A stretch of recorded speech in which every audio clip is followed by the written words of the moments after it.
বিধানসভা অধিবেশনে রাজ্যের 24-25 অর্থ বছরের বাজেট পেশ। ডিএ সংক্রান্ত বিরোধীদের প্রশ্ন সংক্রান্তে বিধানসভায় হট্টগোল। সর্বোপরি ট্রেজারি বেঞ্চ ও বিরোধী বেঞ্চের সদস্যদের বাকবিতণ্ডা ও বিভিন্ন দাবি দেওয়ার মাঝে রাজ্যের সরকারি কর্মচারীদের 5% ডিএ ঘোষণার মাধ্যমে ত্রিপুরা বিধানসভার বাজেট অধিবেশন সম্পন্ন।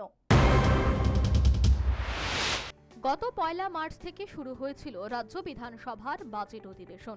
শুরুর দিনে রাজ্যের অর্থমন্ত্রী প্রণজিৎ সিংহ রায় 27,804.67 কোটি টাকার বাজেট প্রস্তাব পেশ করেছিলেন।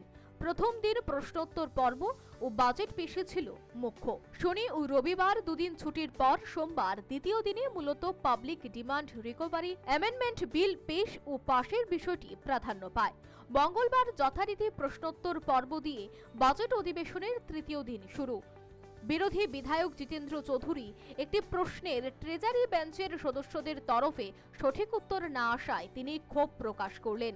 উপরন্তু মন্ত্রীদের প্রশ্নোত্তর বিষয়ে প্রস্তুত হয়ে বিধানসভায় আসতে বললেন বিধায়ক জিতেন্দ্র চৌধুরী। পাশাপাশি বিরোধীদের প্রশ্নের জবাবে রাজ্যে বর্তমানে 3.5 লক্ষ বেকার রয়েছে বলে জানালেন মন্ত্রী টিঙ্কু রায়। বেকার সংখ্যা হ্রাস পেয়েছে বলেও তিনি জানিয়েছেন। এমনকি রাজ্যের গ্রামীণ এলাকায় বেকারের সমস্যা কম বলেও জানালেন মন্ত্রী।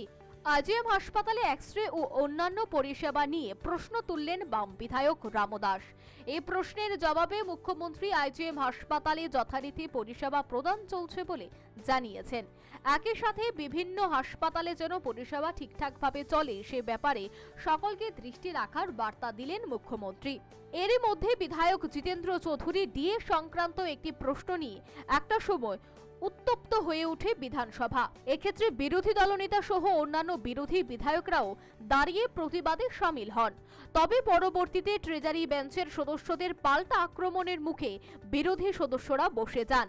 প্রশ্নোত্তর পর্ব শেষে শুরু হয় বাজেটের উপর আলোচনা। এই আলোচনায় অংশ নেন মথার বিধায়িকা স্বপ্না দেববর্মা, সিপিআইএম বিধায়ক শৈলেন্দ্র চন্দ্রনাথ, বিজেপি বিধায়ক পিনাকি দাস চৌধুরী এবং কিশোর বর্মন এবং কংগ্রেস বিধায়ক গোপাল রায়। বাজেটের উপর আলোচনার পরে অধ্যক্ষ বিশ্ববন্ধু সেন 1 ঘন্টার জন্য অধিবেশনে মুলতবি ঘোষণা করলেন। পরবর্তীতে দ্বিতীয় বেলায় প্রাধান্য পায় মুখ্যমন্ত্রী মানিক সাহার বাজেটের উপর আলোকপাত ও প্রস্তাবিত বাজেট পাশের বিষয়। এক্ষেত্রে নির্দ্বিধায় প্রস্তাবিত বাজেট সর্বসম্মতিক্রমে পাশ হয়ে যায়।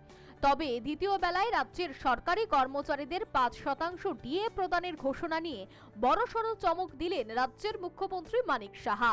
সরকারি কর্মচারীদের এই ডিএ প্রদানের ঘোষণা লোকসভা ভোটের আগে রাজ্যের কর্মচারীদের মন জয় করার রাজনৈতিক কৌশল বলে বিশেষজ্ঞরা মনে করছেন। সে যাই হোক, মূল যে বিষয়টি এক্ষেত্রে বিশেষ উল্লেখযোগ্য তা হল 2024-25 অর্থ বছরে 27,804.67 কোটি টাকার বাজেট সর্বসম্মতিক্রমে গৃহীত। Bureau report, news vanguard.